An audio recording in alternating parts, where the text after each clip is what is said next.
Running a business is hard work. Building your website shouldn't be. With Wix, you can express your ideas, give direction, then leave the heavy lifting to AI, from site creation to branded content and images. Have fun with the details. Customize what you want the way you want, and manage your whole business from a centralized dashboard with expert AI tools. Build, scale, and enjoy the incredible results. You can do it all yourself on Wix. You set the gold standard for your business. Your website should do the same. Wix puts you at the helm so you can enjoy the creative freedom of designing your site just the way you want. Want someone to bounce your ideas off? Talk with AI to create a beautiful site together. Whatever your business, manage it from one place and tie it all together with a personalized domain name. Gear up for success with a brand that says you best. You can do it yourself on Wix. You are listening to I Am Refocused Radio with your host, Shamaya Reed. This show is designed to inspire you to live your purpose and regain your focus. And now, here's your host, Shamaya Reed. Welcome to I Am Refocused Radio. Once again, we are here today. And man, if you love sports, we're going to have a good time this morning. We have a special guest today, Darren Ault. He is the author of Out of Bounds. And I can't wait to just talk about what he's doing, because if you're listening to this show, you know it's all about not just refocused moments, but it's also about real life moments to expose raw truth and to give you great perspective. This guest, he does that. We're talking politics, power plays, and the kind of silence that destroys reputations. This book is also centered around a respected coach blindsided by false accusations and steamrolled by out of control ambition from sidelined parents, school boards, and all of it. Once again, Darren, I know you clear your schedule for us today off your calendar, so I want to say thank you for taking the time, man. How are you doing today, man? I'm doing well, Shemai, and thank you for offering the opportunity to have a conversation. It's meaningful. Well, I appreciate you being here, man. When it comes to what you have been able to piece together with this project, let's talk about the gray area. Where's the line between the parent being involved and a parent being dangerous to the system? You know, I've through the course of writing this book and having conversations like this around it, and a couple book signings where I've talked to just random people, you know, if you were to chart what the responsibilities of a parent are for their child and what the responsibilities of a coach are for that youth player, I would venture to guess, and I've done it myself, that a lot of the explanations or a lot of the words you would choose are very similar. You know, to guide, to develop, to love, to nurture. Those are the roles by both parties, parent and coach. And they're parallel in a lot of ways, but where they intersect is at that youth, at that player. And in an ideal world, the line coming out is straight. They're together, they're in harmony, they're working together. But way too many times in youth sports today, those lines start to separate at the point of the player, where the parent feels either entitled or has passed entitlement onto their child, where they have invested a lot of money in different training and AAU and things that aren't working out or producing the results that they think they should. And ultimately, you know, maybe not getting the playing time or starting like they think their child should. And so you start to see that split coming out of, you know, those lines that were once intersected. They start to split now because the coach often becomes the blame or the catch-all for the blame that their child's just not doing what they should be doing in sports, or they feel they should be doing in sports. You also dive into how accusations, how they can take a life on their own, with or without evidence. In your eyes, why do we as a culture seem to, I mean, we've seen some recent things in some games in the real world. We don't have to go down that rabbit hole, but in your eyes, why do you think culture seems to be quicker to react than to investigate? I think there's a fear in the administration and the leadership of schools, of boards, where any accusation that's made, and this is where the real unfortunate part is, our culture, and especially out of COVID, became more me-centric, more accusatory of each other instead of trusting of each other. And so any action or any accusation that was levied all of a sudden is assumed to be accurate. And there's no longer the justice part of, presumed innocent until proven guilty. And so leaders, I think, or the supposed leaders in these organizations that run our schools and run our towns and committees and things like that, they kind of hide behind the label or the title that they have and lose their objectivity, their neutrality in representing both parties, and are afraid of lawsuits, are afraid of losing their job, protecting themselves, as opposed to looking at what the real circumstances are around this accusation, where, leaders are meant to lead. They're elected to lead. And so there are times, not everything's going to be cushy, right? There are going to be times where there are pivotal or frustrating conversations. But in order to get to the truth and enact the right procedures and the right justice, you have to have those conversations. Once again, speaking in conversation, listen to Refocused Radio, watching us online, talking to our guest today, Darren Ault, the author of Out of Bounds. You can get it anywhere. You can get books online. Once again, let's pick it up from your book. While you understand that sports, a lot of times people can just be silent when it comes to speaking up. Why do you think so many people stay quiet when they know something isn't right? Again, I think there's that measure of self in there that if it's not about me, then I don't need to worry about it. Fortunately, in my case, and I write about it in the book, where I was falsely accused of inappropriate touching by one player and her parents, who were not even on the varsity team, but felt like they should be, and didn't want to go through the efforts to earn their stripes and to be integrated into the team play. So they decided to take a very nasty shortcut, by accusing me of such vile actions. The fortunate part that I was starting to allude to is that every other family, every other player, every other parent involved did actually stand up and represent and asked, pleaded for the board to reinstate me and my staff, because we did nothing but treat their children with respect, with courtesy, with honor, develop them as young ladies, as young players, and really had a great team chemistry going. The unfortunate part about it was that, again, the board, the leaders didn't want to act. They wanted to just kind of let it ride. So there was a good number of people, one father in particular, who really stood up, very adamant about the fact that I did not do anything wrong. As a matter of fact, the accuser, it wasn't about inappropriate touching with her. She had accused me of inappropriately touching two other players, one of which was this gentleman's daughter. The man who was most vocal, who was most vehemently on my side, was saying that's absolutely impossible, never happened. Coach should be back on the sidelines. And how much do you believe that adults project their own dreams and fears or power trips when it comes to youth sports? Because that's something else you explore in the book. Yeah, unfortunately, it's way too much. I mean, and it's gotten worse. It's gotten progressively worse. And that's one of the things that inspired me to write the book, was I started to notice this trend of, and again, it's a handful at most of parents throughout a 33-year career. But nonetheless, there was this trend of increasingly angry or volatile interactions from parents. And a lot of times when you boil it down, it's something as silly as, hey, I'm on the athletic association and my son or daughter should have a free pass to make your team. And that's not the way the world works, right? Or, my kid's an 8th grader on a 7th and 8th grade team. They should start. They should be on varsity. Again, not the way it works. And going up, projecting into the high school situation, the one I just recently alluded to, because there were two other freshmen that were earning some time at the varsity ranks. Well, my daughter should have the right to do that too. She has the right to earn it, but the earning didn't happen, right?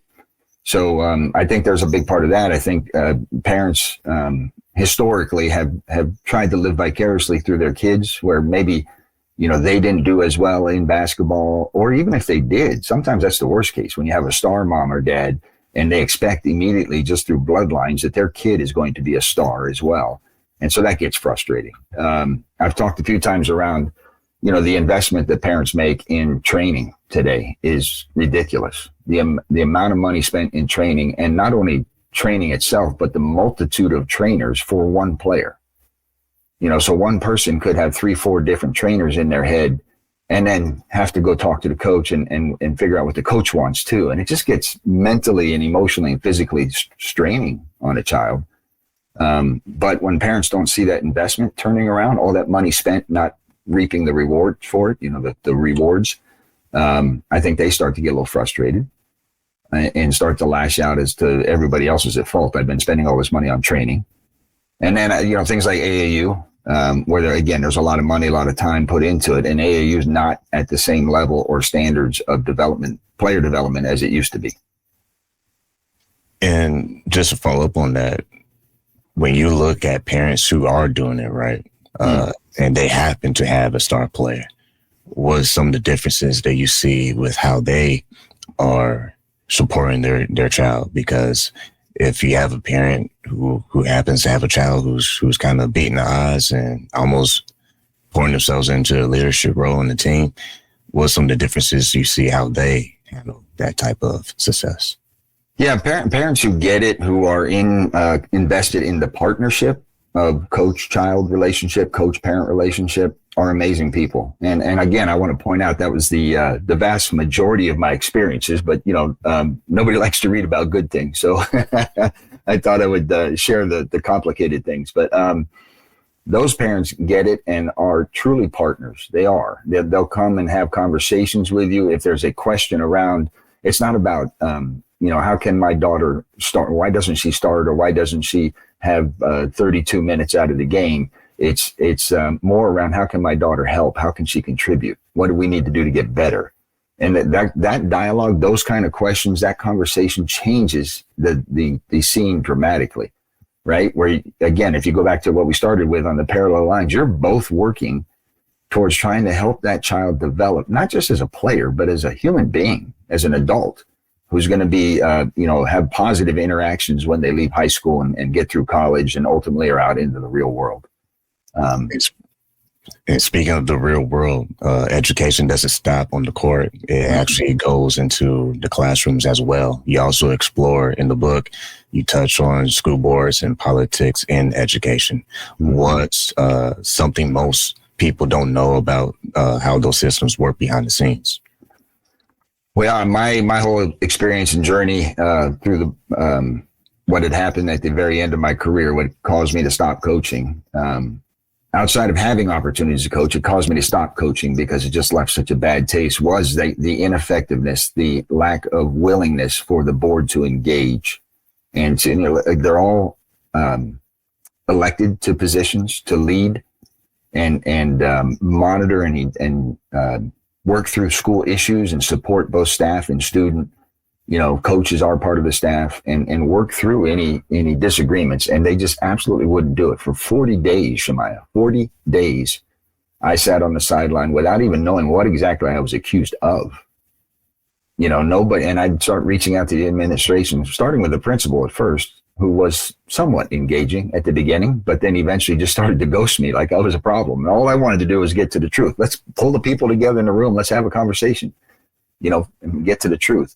But they all hid behind the phone, hid behind their a lack of leadership presence, because unfortunately at the time, the board that I was dealing with had a temporary superintendent, not the elected superintendent. So again, nobody wanted to step up and be accountable to decision making. It was easier for them to let things slide. And 40 days is the entire season. Right. So it was a lot easier for them to get to the end of the season and then eventually say, and make the decision that they made, which, by the way, was to pay me in full for the season, even though I coached 9 games, to afford me the opportunity to reapply for the job next year if I went through sensitivity training, an undescribed sensitivity training. So why would I go work for an administration that has absolutely no support for a coach?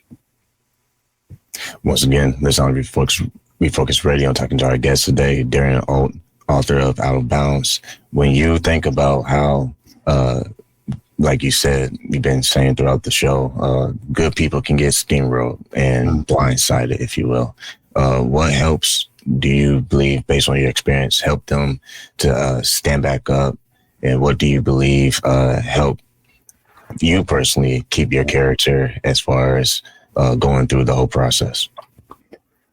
Well, I think it always starts with a foundation of faith, right? You have to have the strength and character to understand who you are and be comfortable in who, and I knew who I was, and the family support I had was tremendous. Of course, families tend to rally around you whether you're right or wrong, which is a great thing, but they absolutely understood the circumstances and rallied behind me to provide the support necessary just to help me get through what was a pretty difficult 2-year process for me to actually kind of get to the point where I could get past it. What was really cool beyond those two things, faith and family, was the community of basketball in the New Jersey area who, within an hour of the accusation coming out, which at first was unsettling to me, that how are people outside of the school already aware of this?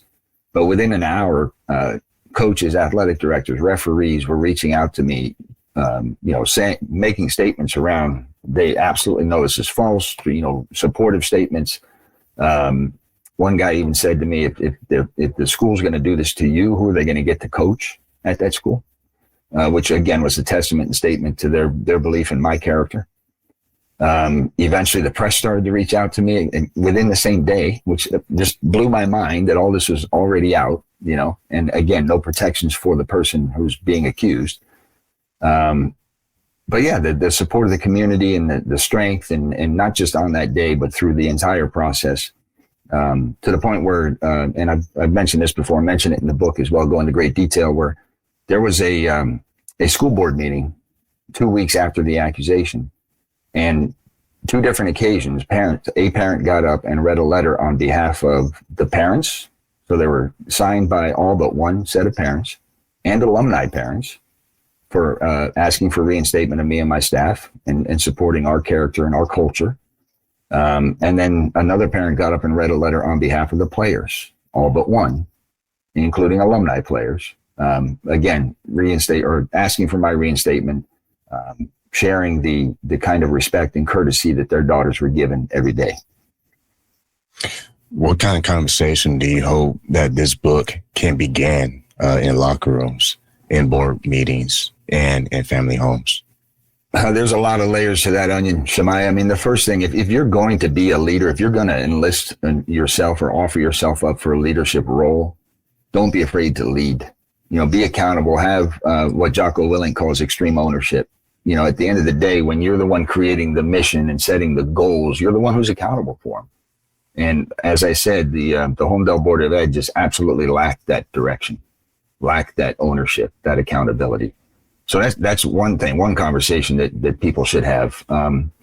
For coaches, and parents alike, again, recognize that as a parent, especially, and I'm a parent, I have 3 kids, adult kids now, but it takes a village to raise a child. It really does. And when we're parents and we're sending our kids off to school, it's not just paid babysitting. You're asking teachers and administrators and coaches to help develop that child, to keep up the continuity of, hey, this is the value set of which I'm trying to have my kid grow with and develop as a young adult, and trust that the coaches, teachers, administrators are trying to help you do that same thing. Yes, there are outliers to every circumstances. There are bad parents, there are bad coaches, etc. There are bad players, but everybody, for the most part, is working together. So allow for that to happen, build that trust, enable your coaches and teachers to have to know that they have your backup, your backing when dealing with your child, as opposed to always trying to bail your child out. And then probably the last thing I would say, which was a mantra of mine as I coached over 33 years, is it's okay to fail.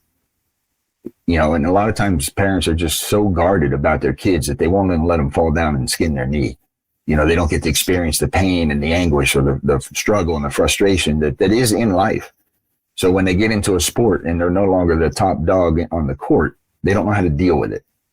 They don't know how to ask or have a conversation with a coach around, what do I need to do to get better? So those are the things I would offer. When you think about how this can also get players interested to read this book, What got tongue tied. What kind of educational pieces do you hope that they can take away from your story? Because like we said earlier in the conversation, once they hit the real world, they have to either be prepared or, struggle. Yeah. Again, and this is the cultivation of a trusting relationship takes more than, it takes multiple sides. Everybody's got to be bought into that, and players especially. It's okay, or coaches are going to get frustrated. They're going to maybe even yell a little bit, but don't listen to the volume of what's being said to you. Listen to the context of what's being said to you, right? Recognize that when a coach is talking to you, they're trying to help you get better. So don't take it so hard, so personally that you lose the message in it, right? Challenge yourself to be better. Again, I always encourage my kids when we're doing drills, push yourself to fail. And they'd look at me like, you want me to fail? I say, yeah, I want you to understand where your limits are. And then we can work together on how to get through those limits. And at the end of the day, have the conversation. If build a relationship with your coach as a player, right? Understand what their goals are, what their set of values are that they're bringing to the court, what they're trying to accomplish in the bigger picture of a team construct, as opposed to always worrying about how do I get my playing time, my points, all the glory stuff, and find out what it is you need to do to help the team succeed. And out of bounds could change one thing in culture that you see going on with youth sports, either now or based on your experience. What would that be? Slow down and enjoy the moment, because it is youth sports. It is supposed to be a developmental part of life, and they will not be youth forever. So if you're spending all that time in discontent, in anger and frustration, you're missing the mark entirely. And that doesn't mean that you can't focus on, try to win games or try to elevate your play or try to use those two things to get you into scholarships and things like that for college. It doesn't mean you can't do that, but put that in balance with what is going on the court, on the football field, on the baseball field, in any kind of youth sport. It is a team environment, a team effort, with a coach who's trying to have everybody recognize the potential in themselves, certainly, but what role they play in the bigger picture as a team together. And if you can do that, you're going to be a lot more successful in life than those who don't. The last question for you before we go is, when you think about parents, and especially parents in youth sports, if you can say one message to parents, what they can do to get to know their child's coach, what are some things that you would hope that they would do and pay attention to understanding your book? It all starts with conversation. I used to, every year prior to the season, once I had figured out who the team was, I would hold a meeting. I would have the players sit with their parents, and we would talk through what my expectations were for the boys and girls that I coached, what they can expect from me in terms of protecting and helping develop their child in the game of sport and in life, and then open it up to questions around, what do they need to know from me? How can I help them, kind of thing.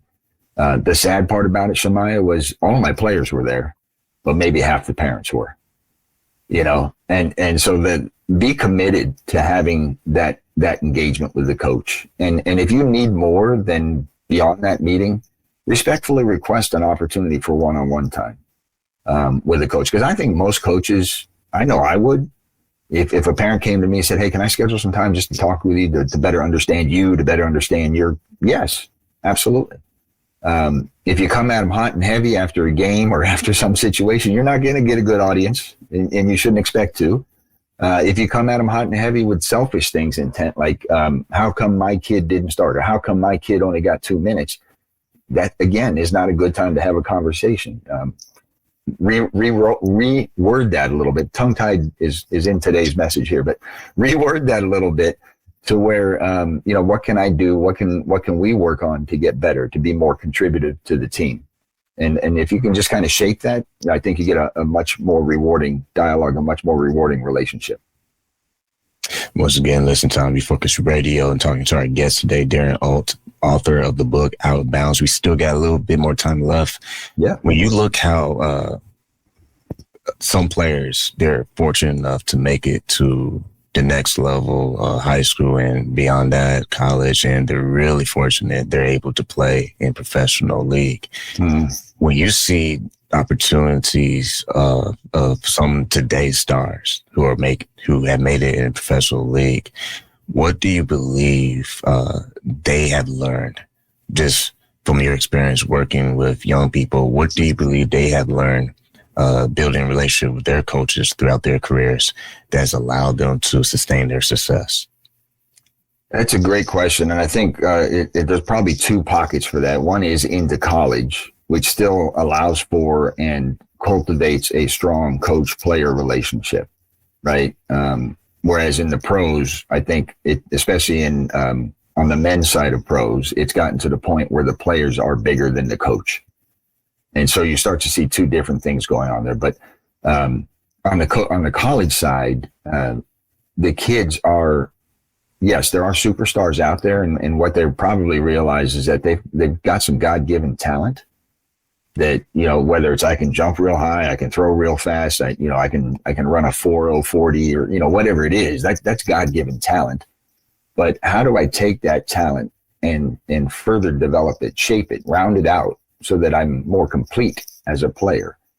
And that's where coaching really at its best can help, because you've taken that individual who's so gifted and integrated them into the puzzle of a team that allows the team to grow and to develop off of that collective gift of how they work together, how they bring their individual talents. You may be a super point guard. I might be a great power forward. But at the end of the day, if we don't know how to work together, if we don't have that chemistry, it doesn't matter. And unfortunately, in the pro game, it's more superstar centric. It's all about scoring. It's all about my stuff, me. And unfortunately, players rule the day, and the stars rule the day. And that's really why you don't see a whole lot of team sport, focus in pro basketball or pro baseball or some of these other professional sports. Once again, listen to Refocused Radio, watching us online, talking to our guest, Darren Ault, author of Out of Bounds. You can get it right now. It is available. I want to say to you, maybe if we can have you on again, man. I think this whole sports conversation is it's a lot of things we can break down. And I know you can, especially as a coach, from a coach perspective. It would be cool if you had a podcast. I don't know if you have one, but if you had one on coaches, I think that would probably be a popular one. So listen, I love talking about this to anybody, anywhere, because I do think it is it's a cancer that's eating away at a very good thing, right? Starting with youth sports.